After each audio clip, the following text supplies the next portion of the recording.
Hello, everybody. As we get closer to this election, which everyone seems obsessed with, the issue of race, as always in America, is becoming prominent, perhaps even paramount. According to CNN, Harris still lags behind Biden's 2020 margins amongst black voters.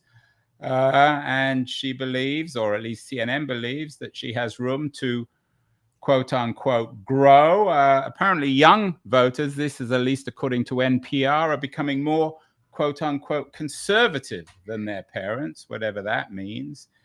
And more op-eds about the challenges, the plight, the opportunities for African Americans in America today. There was an interesting op-ed in the New York Times this week from Charles Coleman Jr. on black men are waiting for a Democratic Party that delivers for them. Coleman argues that black men today face a unique reality that things aren't getting better for them. One man who has given a lot of thought to that is our guest today, a very honorable figure, both as an American and as an African American. Tavis Smiley is a very well-known radio personality. He owns a network of stations, KBLA, the largest network of African-American owned stations in the United States. And he's the author of many books, including The Covenant with Black America that came out in 2006,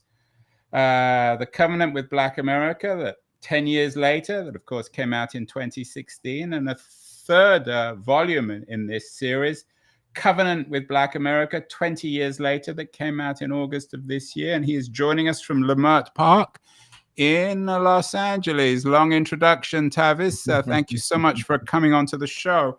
What do you make of this? You've been through many election cycles. Everyone always says this is the most important election in American history. And this is the election that will be defined by race and by how and who African Americans vote for. Is there something unique about 2024 when it comes to African American participation, or is it just more of the same? Yes and yes. there is something unique about it, given, of course, that there's an African American woman at the top of the ticket on the Democratic side. So clearly, that makes it uniquely different than anything else we've ever experienced. We've never quite had an opportunity to vote for a black woman at this particular level. And yet, in other respects, it's not remarkably different in that Democrats, I think, still continue to take black voters for granted. One could even argue at times they are exploited by the Democratic Party. And Republicans tend to ignore African American voters largely. Although I would add, in this election, certainly black men are being sought after. The Republican Party, Donald Trump in particular, no matter what one thinks of him, is making a strong play for African American voters. Again, specifically African American men, given the headlines you just shared a moment ago. So there is this contestation, this battle, if you will, Andrew, I think, for black male votes. We'll see how that turns out. But again, it's different because we got a black woman that we can vote for. But again, much of the same, given that so many people still see our system as dysfunctional. It is a broken system. We are still caught up in this corporate, this political duopoly. So as somebody once famously said, the more things change, Andrew, the more they stay the same. What is it about black men? There seems to be, again, according to the pollsters, sometimes they're right, sometimes they're wrong, but there seems to be a significant difference between black male commitment to Harris and black female commitment. Is that because of her sex, or is there something else going on here? It's a great question. I had a guest on my program today who's a black pollster who delves in this data all the time. So I can pass on to you, Andrew, what I literally heard today on my show. And it is that when you look at black male voters, the data confirms that the younger you are, the more inclined you are, the more open you are to voting for Donald Trump, talking now about black males. So the younger these black males are, the more inclined they are to consider Donald Trump. Some of that, this particular poster, Christopher Sebastian, was on our program today. A part of that is, as he opined, he thinks has to do with Donald Trump's bravado, his his attitude, his giving people the finger. There's something about that ability to tell people to kiss where the sun don't shine that appeals to these young black men, right? It kind of reminds me of Tony Montana in the movie Scarface, famously played by Al Pacino. There's something about this, again, this bravado that these younger black males seem to be that appeals to them. But the older you are, and I would put the wiser you are as a black male, the more you understand what's really at stake here. And these older or chronologically gifted black men seem to understand the existential threat that Donald Trump represents. So that's the short and skinny of it. If the older you are as a black male, the more inclined you are to consider and to support Kamala Harris. The younger you are, that's where Donald Trump could make some inroads. What about Trump's own association with race and racism? His stuff on the Central Park Five, the history of his family's racism, his involvement with Charlottesville. I mean, the list is endless. You know it way better than me. Yeah. Are these young black men simply indifferent to that, ignorant to it, or they don't care? I think there may be a certain ignorance to it. You have to consider that some of these young boys were not around, weren't even here, certainly hadn't come into any understanding of the body politic, our system, when the Central Park Five ran into the trouble they ran into. So let's be clear. Obama was around 15 years ago. So if you're 15 years or younger, you know who Barack Obama really was. So it's just amazing how fast the time just keeps on slipping, as the great songwriter said, Andrew, into the future. So I think some of it may be born of ignorance, just not really clear or understanding what the Central Park Five case was all about. They certainly have no idea of Donald Trump's upbringing and the racism that was employed early on in his career, his family's career, his father. Those are racist covenant housing projects that they were behind. So all the stuff you just laid out that I won't repeat. So a lot of it is just, I think they just don't know. They're unaware. But the other part, as I said earlier, and this is hard to explain, that there's an appeal that he has to these young black men voters because of his being willing to, tell everybody where to get off. And as a black man, I understand that. I mean, I think black men, frankly, are the most maligned group of folk in the history of this country. That's just my own assessment, that we are the most maligned group of folk in the history of this country. Yeah. So I don't know if you saw that Coleman op-ed, but he pretty much agrees with you. Yeah. So I think that there's something to being able to, to connect with somebody who tells the system where to get off again. But I also think that that in this election, as the piece you just put up underscores, there are a lot of people who are disaffected, black men and beyond, who are disaffected and just don't see our system as currently structured as being interested, willing, able, or capable of addressing the concerns that matter to them. So I think a lot of people are just, they see that it's a dysfunctional system, and they don't know that engaging in the process matters at all. And if you've been voting for Democrats for all these years, and your mama voted for a Democrat, and your granddaddy voted for Democrats, and you are still a black man caught in a situation where your options are still limited, then you're asking yourself, what has the system actually done for me? And in that regard, you can have some serious and earnest conversation about all that the system has not done to address the concerns of black men. Yeah, we talked earlier about the CNN analysis of Harris. And again, it's not CNN. Everyone seems to agree, lagging behind Biden's numbers. Is Harris, in her own way, a representative, in your view, of the establishment? She's surrounded with coastal elites. She went to a fancy college, fancy law school. Her sister was at Stanford. Actually, she went to law school with my wife. Her brother-in-law is the general counsel at Uber. Her husband is a distinguished lawyer up the road from you in Los Angeles. Is Harris, in her own way, one of her challenges or problems is that she's too close to the American establishment? Yeah. Well, there's no question that once one rises to the level of U.S. senator and to the vice presidency, whether one is or is not a part of the establishment, you're going to get framed in that way unless you do something to make sure that people see you differently. So beyond the framing, I think the answer to your question directly is yes. There's no question about the fact that she is a part of the establishment, and in large measure, she has views that are in lockstep with the establishment. The question is whether or not she can appeal to those persons who she needs to appeal to win this, who understand that she can in fact be a change maker. I don't necessarily believe that because one is a part of the quote unquote establishment that you can't also be a change agent.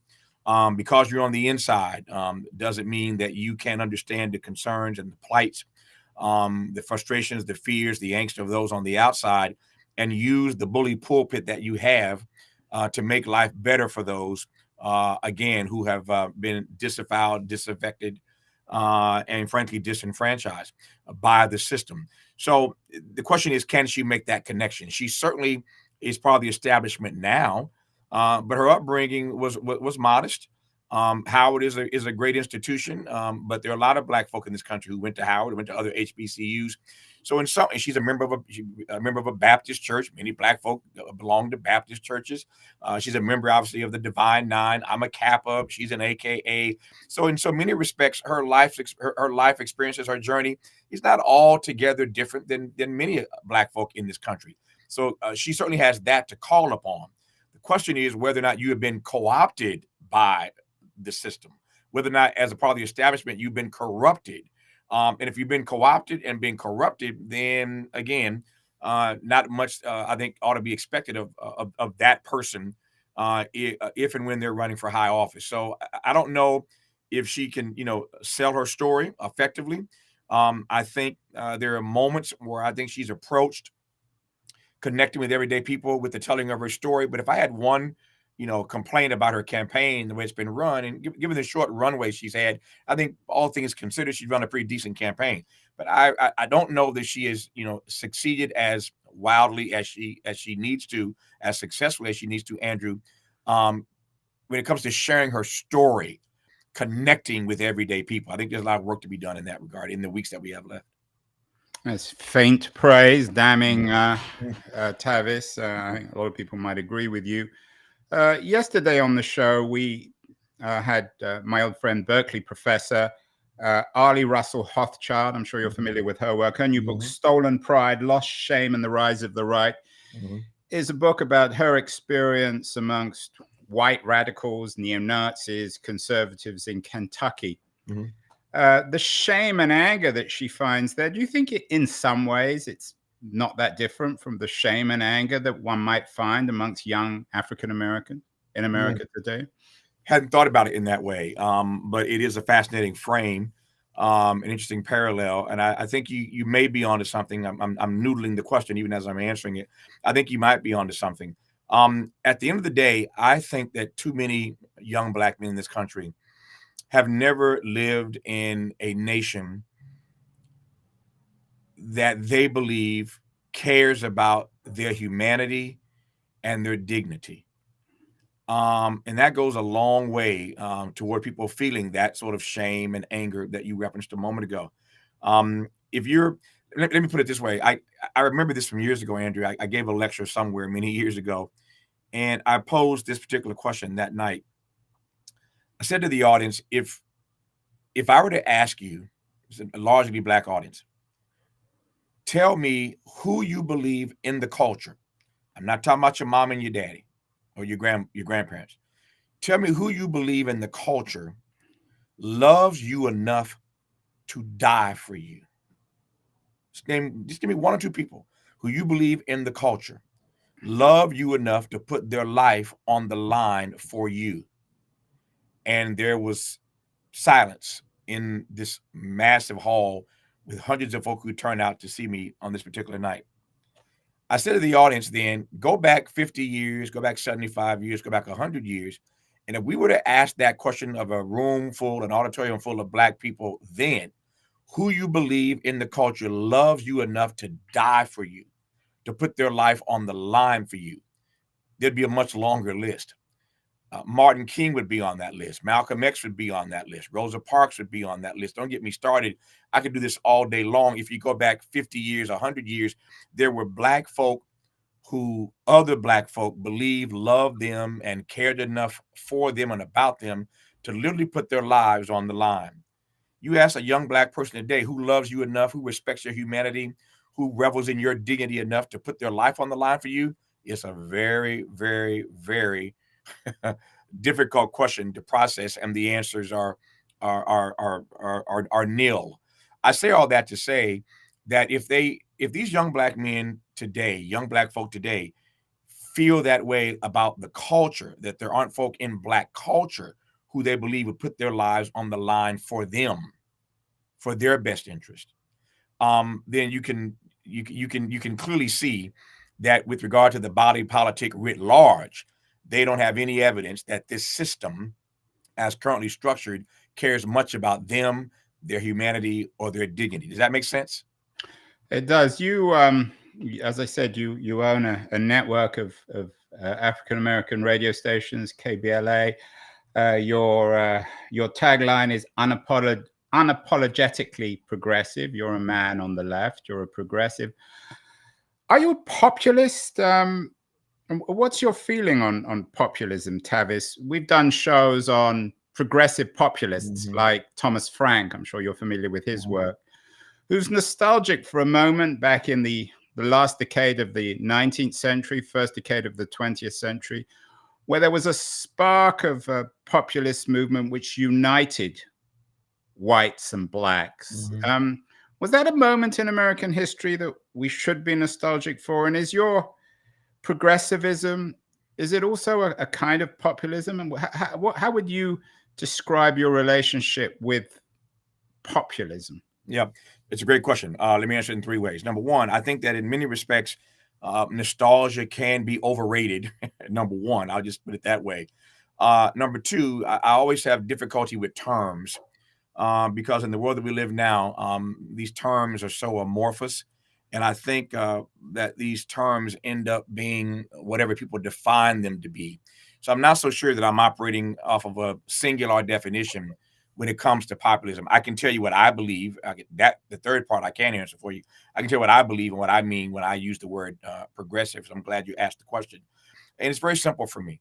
Again, I don't get caught up in labels and terminology, although I do believe that words matter, no question about it. But things get twisted. I mean, Donald Trump, one could call an economic populist. One could argue that's how he won the election the first time, a brand, his own brand of economic populism. So any term that Donald Trump that can be used to define Donald Trump is probably not a term that I want used to define me. But I am unapologetically progressive. And by that, I simply mean this, Andrew.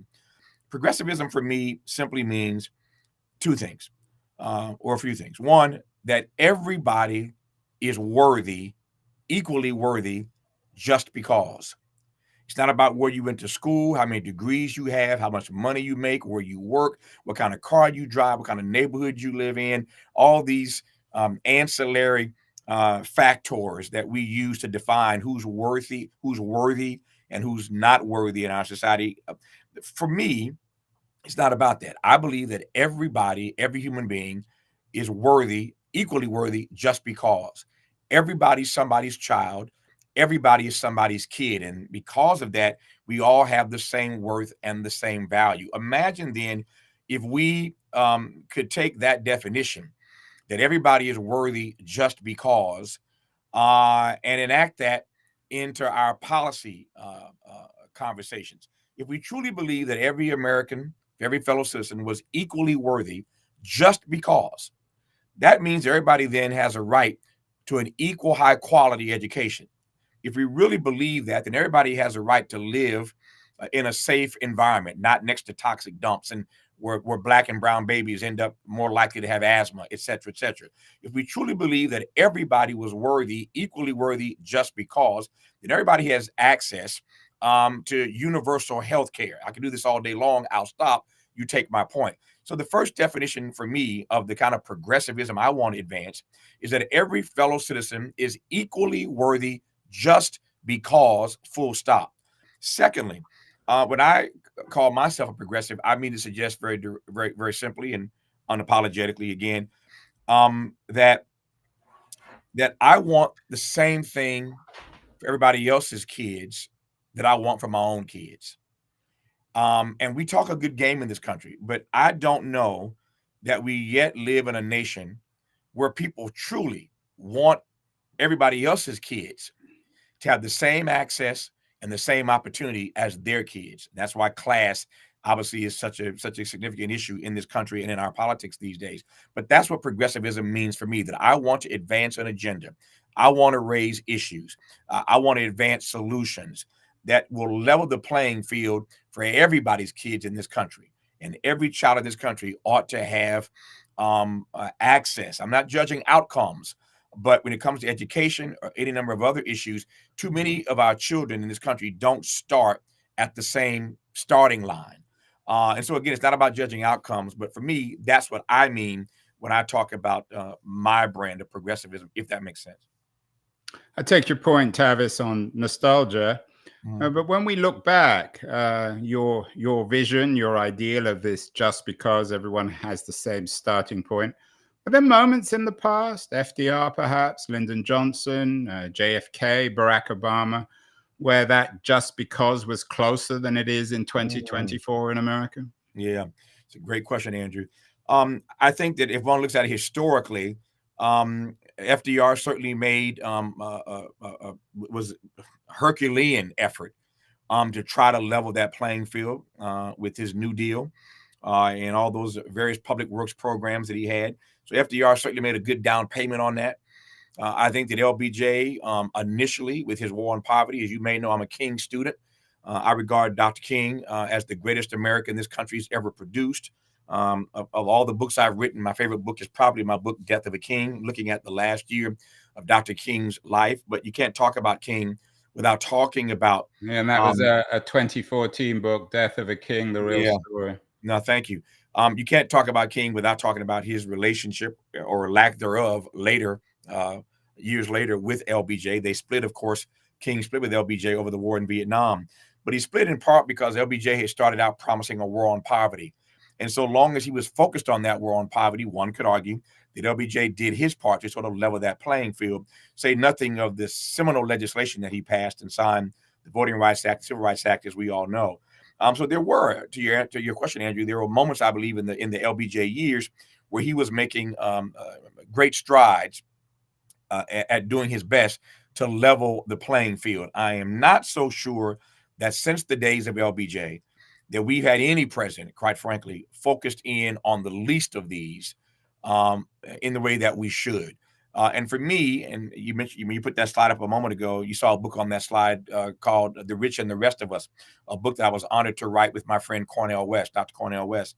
He and I did a poverty tour. That was in 2012. Yeah, he and I did a poverty tour together in that during the Obama era. We got on a bus and we traveled the country. I did a documentary series about poverty in this country. And to my mind and to Dr. West's mind, you can't talk about poverty without also talking about income inequality and economic immobility. Those three things have to be talked about at the same time. And I'm not sure we've had any president since LBJ who talked about poverty, income inequality, and economic immobility. My dear friend, Bishop Barber, William Barber, who is the person I think most responsible for picking up the baton that King had to lay down when it comes to organizing poor people. He's made the point any number of times in this election season, people don't want to hear it, that if you could organize the poor, if you could simply find a way to organize the poor in this country, that would save the day. Everybody's talking about these swing states and how tight these margins are. Indeed, they are. But imagine in those swing states and beyond, if Democrats, for example, ever got serious about organizing the poor, that would be your margin of victory, just organizing the least among us in this country. So to your question, there are presidents, FDR and LBJ, we just talked about, who've made some great strides in that regard, but not since LBJ, frankly, have we had any president. They love talking about the middle class, which is evaporating and vanishing in front of our eyes, but nobody wants to talk about the poor, these low-wage workers, the working class. It's just a conversation that we're really not prepared to have as yet in this country. Yeah, in that sense, of course, I think you echo what Thomas Frank, as a populist, talks about, the unity of of class. It goes without saying. I'm guessing you're no great fan of Ronald Reagan, certainly Richard Nixon, the Bushes, and certainly not Trump. But I wonder, as a progressive, whether you have a particular disappointment with some of the Democratic, some of the Democratic presidents, particularly perhaps Bill Clinton. Yeah, it's a great question. Clinton is a personal friend of mine. I've been fortunate in my career that most of these presidents I've interviewed any number of times, and I call many of them personal friends. Having said that, sometimes I believe, Andrew, that you do have to fight with your friends. They're friends, but you got to fight with them on certain things. You have to hold your friends accountable, and I believe there's honor in accountability. So just to walk through 2 or 3 Democrats, since you went there, there were huge mistakes that Bill Clinton made for all that he did to stabilize our economy, and the data speaks for itself. The economy was rolling along quite nicely during the Clinton years, but he did a disservice on a number of fronts, and I love this guy. But he was wrong on Rwanda. He will tell you, if he were here right now, he'd tell you one of the biggest mistakes he made was not going into Rwanda when those Hutus and Tutsis were going at it. He could have done some great work there for humanity, but he sat on his hands in that crisis, made a huge mistake there.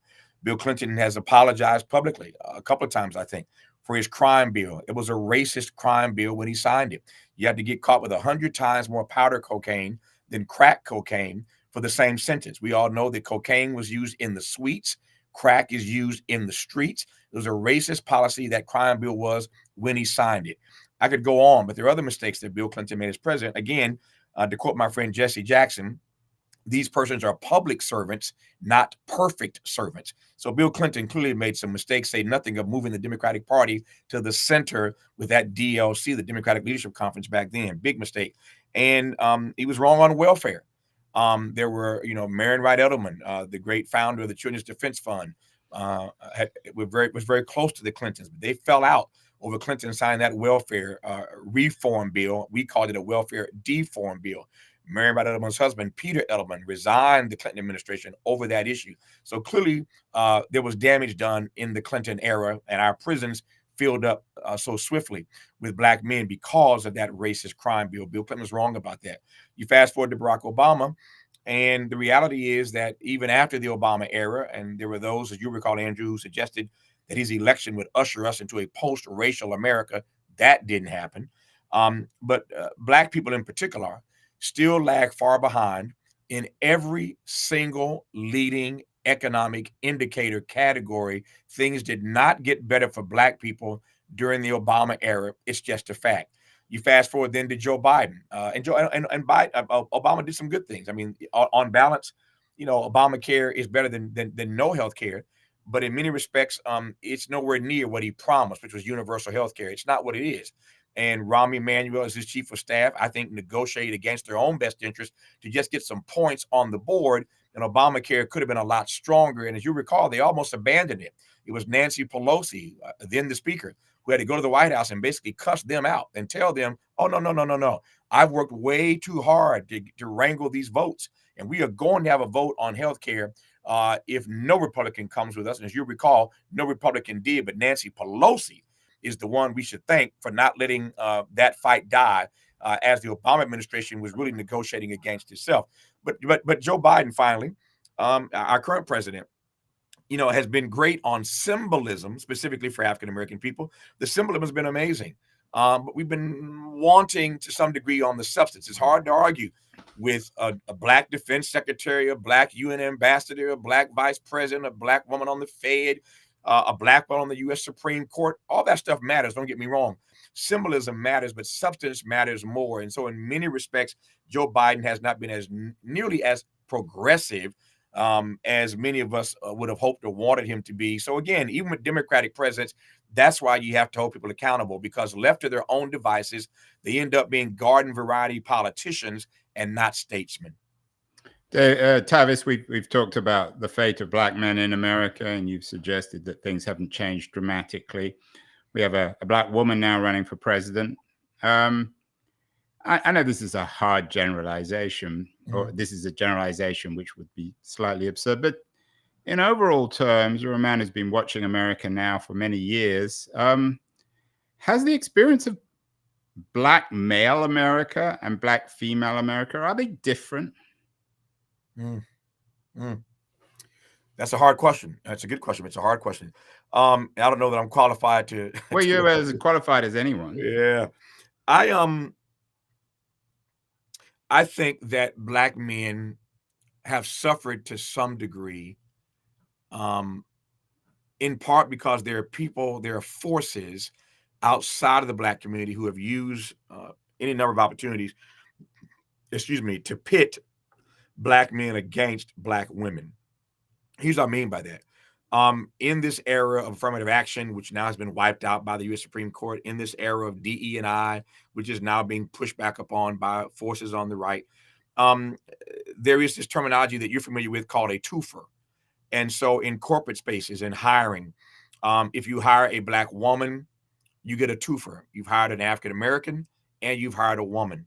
And there's a great deal of data I've looked at over the years that suggests that because companies could get away with checking off that box, and you check that one box, you're checking off two boxes. I said an African American and a woman. That black men, when pitted against black women, black men have tended to suffer. And I think there is, to some degree, some animosity that some black men have about being pitted against black women and losing in many respects to black women. I don't want to overstate it, and again, I don't know that I'm really qualified to say that to go deep into the differences in our experiences. What I will say is that again, black people writ large still lag behind in every leading economic indicator category. And so, at the end of the day, I'm not so sure that splitting those hairs too finely makes a difference overall. Certainly, black communities have been hurt, black families have been hurt with this so-called war on drugs that have taken black men out of the community, and disproportionately, black men sit on in these prison cells. In this new book, The Covenant, 20 years later, we have had to add a section about homelessness. There were originally 10 covenants in the text that came out almost 20 years ago. There were 10 covenants that covered the 10 issues most important to black people with an agenda for how to address those issues. 20 years ago, Andrew, the issue of homelessness was not even on the docket. It wasn't as acute for black America then as it is now. But 20 years later, just imagine in 2 decades, black men in particular have become the face of homelessness in this country. And so there are any number of data points one could look at that suggest that black women have been on the come up in a very real way. But when black men now are the face of homelessness, one can also see that black men have had a difficult road to hoe over these last couple of decades. So again, I don't know that answers your question with any great detail, but that's what I do know at this moment. You're dancing a little bit on this one, Just a little bit, Tavis. just a little bit, just a little bit. Yeah, I mean, What? Tell me. Obviously, you have a thought behind that because you posed the question. Tell me what you think what I'm dancing around, and I'll be happy to address it. well, whether or not, for example, the idea of twofers, which Mm-hmm. sounds to me a rather unpleasant idea, Mm-hmm. is a reality or just a perception. Do you think that a lot of black men, when they apply for a job and they don't get it, and they see that a black woman got it, that their explanation will be, well, white America chose the woman because it's a twofer? Or is it just this broader sense of injustice? Because it sounds, I mean, it's easy for me to say, of course, Mm-hmm. but it sounds like a black man should still celebrate the appointment of a black woman in a job because it's good. I mean, in Yeah. terms of righting some of the wrongs of the past. All I can tell you is this, and so in this regard, I am not dancing. I'm answering as honestly and transparently as I can. Here's what I can tell you: if I took you with me this weekend, this Saturday, to the barbershop, you'd understand more fully how I'm really not dancing on this question. I'm trying to be kind and charitable and generous. I'm not trying to start a civil war inside of Black America. Not that I could anyway with my words, but I'm telling you that this is more than just some fanciful notion. It's more than just a conversation about terminology. It's more than just a conversation about semantics. It's real. And if you were in black barbershops, as I am in other black spaces where black men hang out, cigar bars, whatever, these are very real conversations. And it shows up again in data points here and there.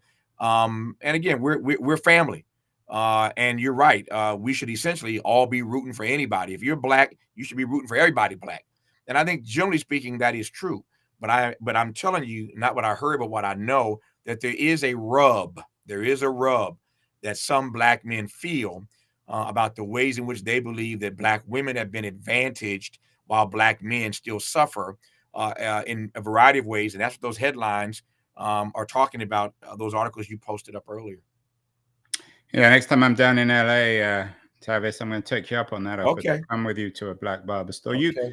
You've mentioned this Covenant series you've done. You began it in 2006, and you 2016, second issue and second edition, and then the third edition, Covenant with Black America 20 years later. You've mentioned the growth of homelessness. What else has changed in the last 20 years?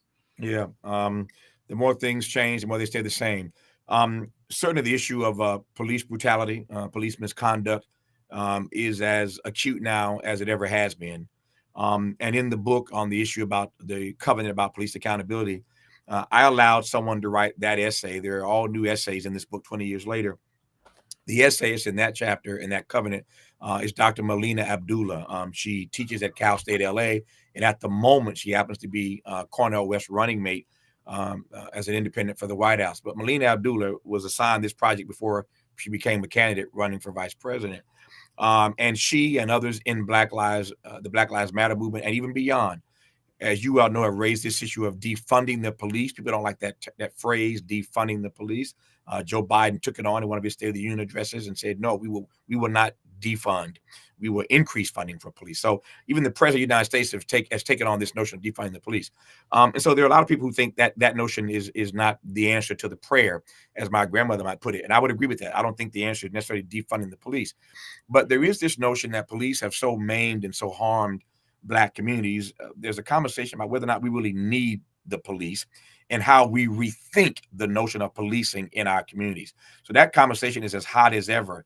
I mentioned already economically, Mark Morial, head of the Urban League, writes the chapter on economics, black economics. I've already mentioned already that we still lag behind in every leading economic indicator category.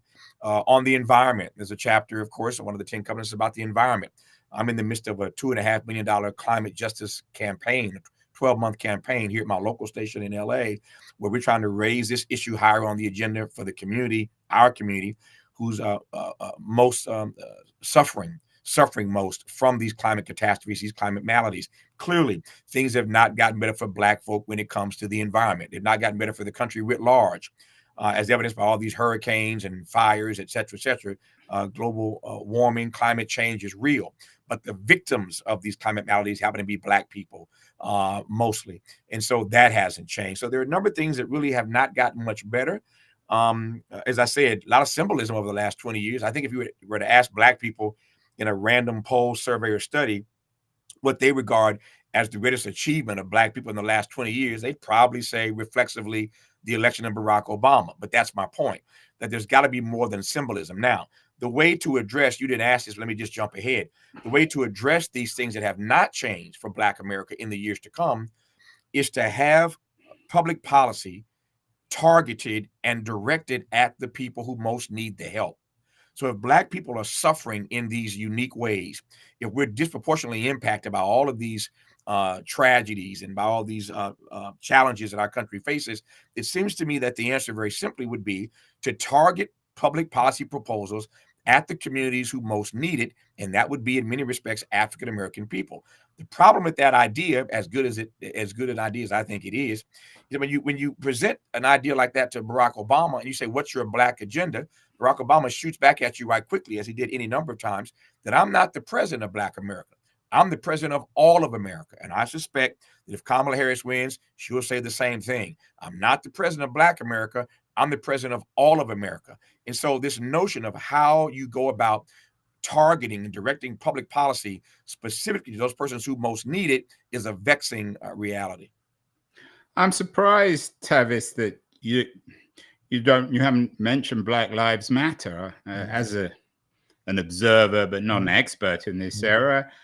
I assume that might have changed something, or are you rather dismissive of the impact of Black Lives Matter? Yeah, I'm not dismissive of it, but I would ask you to give me your list. I don't have one of the things that I think have dramatically changed. Let me be very clear about this. I am grateful for the work of Black Lives Matter. It is the greatest social movement in this country since the Civil Rights Movement. No question about it. I'm grateful for them, as we say in the Black church, holding up the bloodstained banner. I am grateful for their work and their witness. I am grateful for their voice. I'm grateful for a variety of things. But if you ask me to give you a list of all the things I think have changed for the better because of the advocacy of Black Lives Matter, you're gonna be waiting a while on my list. I don't see that list. I'm not blaming them. They've been out there, and I'm glad that they have been there versus not being there. But I can't point to a long list of things that have changed for the better for Black people simply because of the presence of Black Lives Matter. A couple more questions. You've been very generous with your time, Tavis. I'm going to let you get back to your life. Yeah. I first actually saw you speak in person at the Braver Angels event in Gettysburg last year. I'm not sure if you remember that. Yeah. Braver Angels, of course, are a group bent on bringing all Americans, different, whatever their colors, their genders, their sexuality, and particularly their politics, together. You talked earlier about Obama or Harris making it clear that they are or will be president of all Americans. What do you think of groups like Better Angels, who are focused on bringing all Americans together and trying to make Americans as colorblind, as gender blind, as ideology blind as possible? Are they barking up the wrong tree, so to speak, or is there a nobility in their endeavor where some people believe that America is actually teetering on civil war? I think, to use your phrase, it's a beautiful phrase, Andrew. There is a nobility in their efforts, number one. Number two, I accepted the invitation to speak to the gathering of Braver Angels in Gettysburg a year or so ago because I celebrate their efforts. Thirdly, one of their founders, John Wood Jr. Yeah, John Wood was on the show. He's a very interesting fellow. He is, and he hosts a show on this station, my station in LA. He does? Every weekend on KBLA. So I know John well. No, I celebrate their efforts, and they are well-meaning people. They're certainly well-meaning people. I just think that the divides, plural, in this country are so deep down right now that I don't know that there's any outside success, any measurable success that they will have in the short run. And yet, what I celebrate is the reality that to move this country forward, we're going to have to find a way.